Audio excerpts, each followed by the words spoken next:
Alam mo ba na ang Vatican City ang pinakamaliit na bansa sa buong mundo? Ito ay isang lungsod-estadong may kasarinlan na napapaligiran ng Roma, ang kabisera ng Italia. Andito din sa Vatican City ang pinakamaliit na railway system. Ang kabuang sukat ng bansang ito ay may lawak na 44 na hektarya.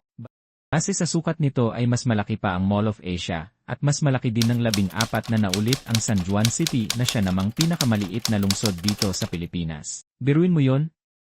Mas malaki ito sa Igi Santa Mesa ng 4 na ulit at mas malaki naman ito sa Philippine Arena ng 12 ulit. Weh! Talaga ba?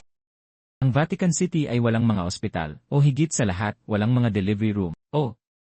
Bilang resulta, walang sinuman ang maaaring maging citizen ng Vatican sa pamamagitan ng kapanganakan. Binibigyan ka ng citizenship sa batayan ng appointment upang magtrabaho sa isang tiyak na kapasidad sa paglilingkod. Ang citizenship ay pinapalawak sa mga asawa, magulang, at iba pang mga kamag-anak na magkasamang nakatira. Kapag ang appointment ay tumigil, ang citizenship ay tinatanggal.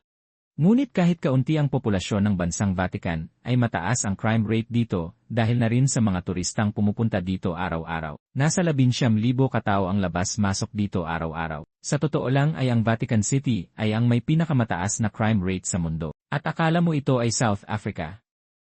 Nagkakamali ka. Well, ang rate ng krimen na ito ay hindi nakabatay sa pinakamataas na bilang ng mga krimen, o sa kalubhaan ng mga krimen, ngunit sa halip ay ang pinakamataas na bilang ng mga krimen na may kaugnayan sa populasyon nito, crime rate ratio kumbaga. Karaniwang kasama sa mga krimen ang pickpocketing at shoplifting, kahit na noong mga nakaraang taon, may pagtatangkang pagpatay sa Pope, pagpatay sa isang miyembro ng Swiss Guard at mga insidente ng money laundering. Sa mahigit 800 mamamayan lamang, hindi nakakagulat na ang rate na ito ay nasa higit sa 130% bawat tao bawat taon.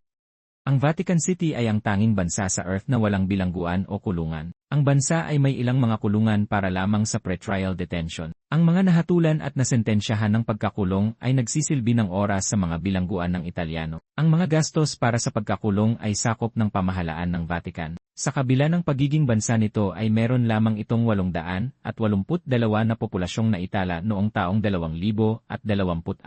Halos katumbas ng mga taong nakatira sa isang squatter area dito sa Pilipinas. At yun nga, ilang impormasyon tungkol sa Vatican City. Sana'y may natutunan kayo.